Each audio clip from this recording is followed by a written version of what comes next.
This is it. This is it. This is going to be it. This is going to be the one. I'm going to get the intro done. Hello and welcome to another video. This one is about ambience. Come on, John, keep going. This one is about a recording ambience. It's not about recording ambience. Oh, God.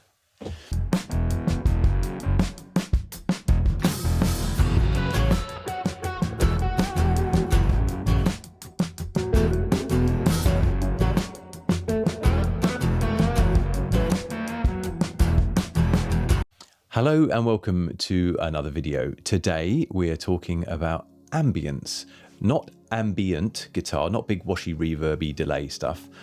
No. We're talking about We're talking about placing the guitar sound that we record, electric guitar, in a room, in a space. Now, why is this important for us to know as guitar players? Well, because when we hear Kempers, amp sims in the computer and all the rest of it, without this space, it sounds poo. So we have to understand this and be able to put it on ourselves, and that's what I'm going to show you. This is crucial. This is like one of the most important areas of electric guitar vibe that I can think of. It's so important. I really can't overstate this. This room has a sound, right? So this is the sound of my room. It's not echoey, but there is a sound. It sounds like the size it is. You get a sense of what this room feels like. This has been the case on all classic guitar recordings ever made. Maybe not all recordings, but it's very common for classic guitar sounds to have been recorded in a room, a studio, sometimes with quite a large room, with a mic on the amp, or maybe the amp is bleeding into drum mics, other mics. We're used to hearing the sound of the space. Now with the Kemper and all the rest of it, like I say, it can be missing, especially since we're told to turn off delays and reverbs when we record and put them on afterwards. So we need to do it ourselves. We need to understand this. It's super important. I'm going to show you now in Logic how to do it for free. You're welcome. All right, let me run you through what's going on here. We've got basically we've got drums, bass, and these are all guitars. The drums are going to a bus, which you can see here, and they're very dry.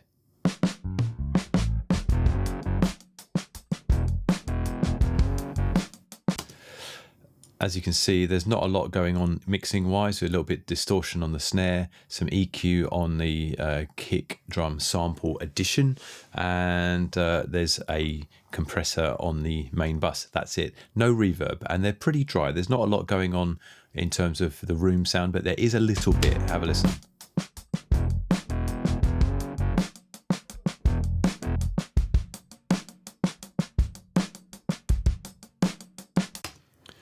So there's a bit there. So it's not really mixed, but I don't mind the sound of it. We've got bass guitar as well.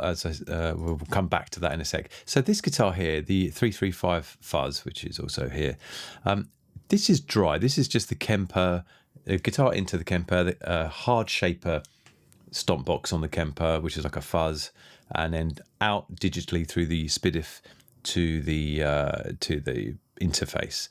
And that's it. So this sounds very dry.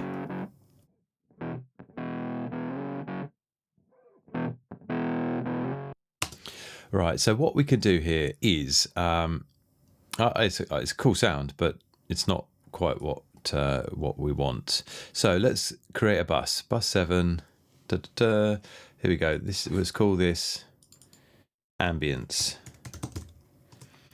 And we're going to pop in here an instance of Space Designer, and we'll turn up the send, and we're looking for small spaces, rooms, and let's look at reflection room first. There's obviously too much.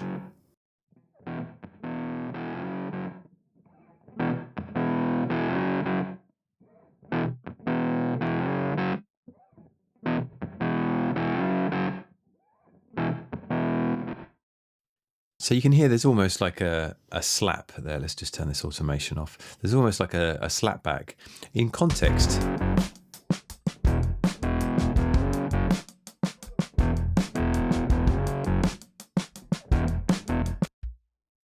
so now that sounds like a band in a room. Like let's, or maybe not a band in a room, but the guitar amp in a room, and that adds a lot of body to it. The tone is still the same, the EQ is still the same, but the profile of the room impulse that Space Designer is providing really gives it a bit more character. So let's look at the second guitar here.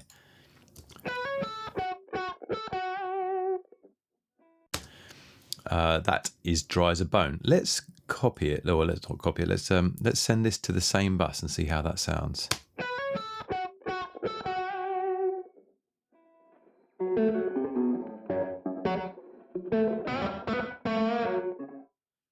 So you can really hear how that brings out the transient. Ba, ba, ba.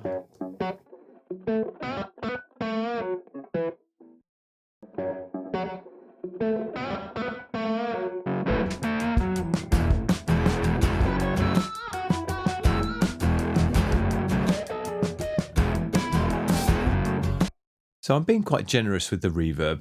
I'll probably be overdoing it, maybe for some tastes, no doubt, but it's YouTube. We're trying to have this clear and demonstrable. So this is not what I'm saying is like the perfect guitar sound, but yeah, hopefully you're going to get the gist of it. So already this is sounding more like a record, and we've not done anything else to it other than add reverb.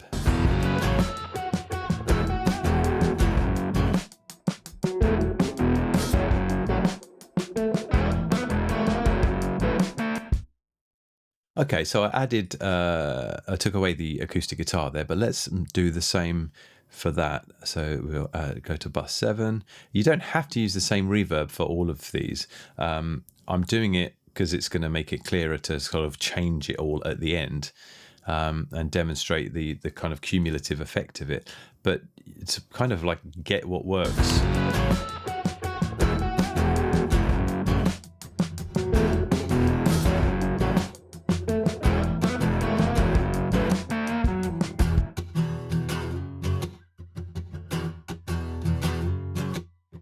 So the guitar dry sounds really nice, but it's pretty dry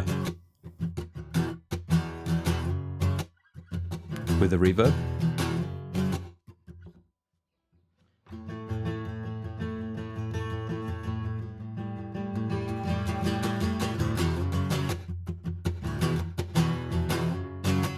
And in context.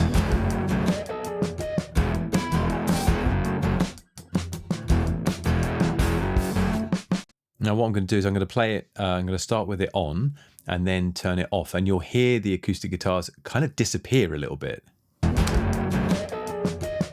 Off. Okay, next up we've got this nylon strung guitar that sounds like this. This is actually the microphone and the DI, and they're panned left and right a bit.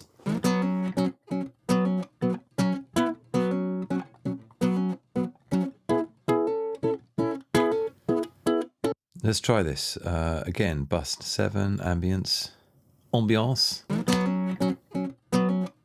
Turn it up.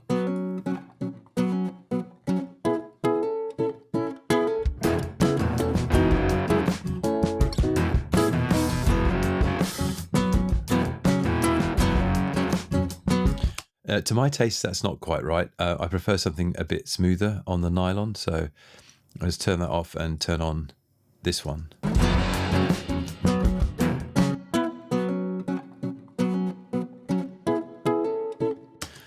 So that's bus 10, which, as you can see here, is the 1 second room. What I've got here is Valhalla. It's just a 1 second smooth room, 100% mix, 20 milliseconds pre-delay, which I believe is the default. And then the EQ and the rest of it, I think, is pretty much just as it comes. So that's a very, very simple one. And that's a lot smoother and helps that nylon guitar, which is very transient.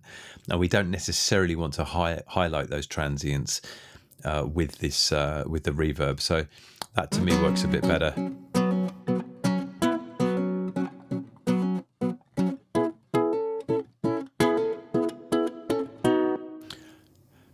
That's more in the realms of an effect. Let's look at bass guitar. Now bass, we can put reverb on. No need to be scared of this. Let's have a listen.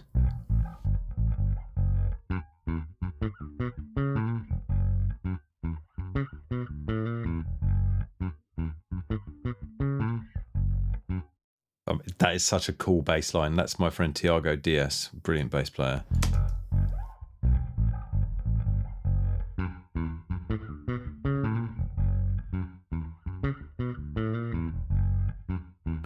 See how that sounds in context.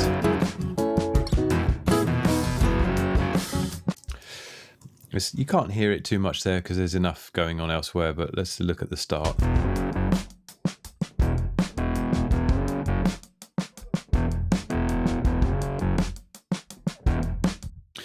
Now that's not working for me because there's a bit too much low end in the reverb and it's kind of making the bass sound a bit sloppy. So I did use, I think, this one, which again is the Ambience, the Valhalla, the 1 second. And you may have noticed that I replaced the bus with bus 7, but there's a 1 second plate reverb, which I also had set up, which I had on the drums as well, I think. And I think this works quite a bit better.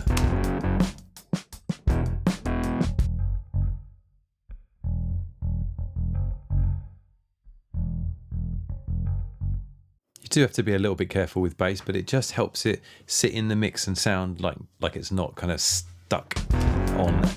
Okay, so elsewhere in the track, we've got some fuzz guitars. I can't take the reverb off these because they've already got it on from the Kemper Direct.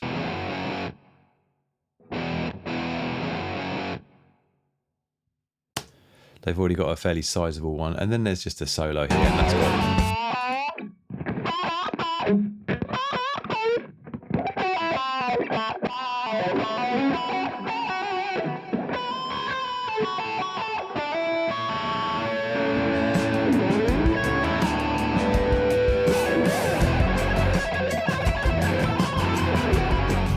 What a load of old nonsense, eh? Right, let's just play it through, and what I'm going to do is I'm just going to turn the reverb on and off. Here you go.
I hope that was clear.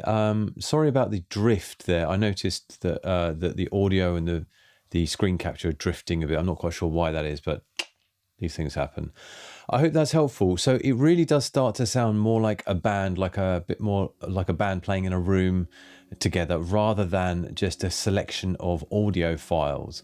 It's a little bit difficult to describe, but if you hear it, you hear it, and I think this is a really important and super useful way of improving your electric guitar recordings at home when you're using digital stuff. And indeed, if you're close micing anything, there's a way of bringing out the transients, bringing out some more character in your recordings by using these short room reverbs. You can get super creative with it as well.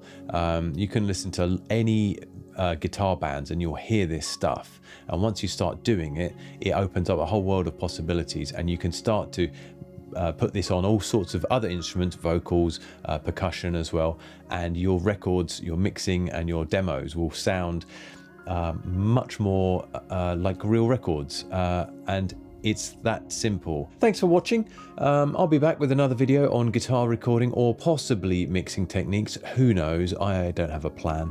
But it's lovely to have you here. Like the video if you have a moment to. Subscribe if you're not already. And if you didn't like it, hit the like button a couple of times. Easy peasy. And much love. Cheers. Happy recordings. And I will see you in the comments below. Bye-bye.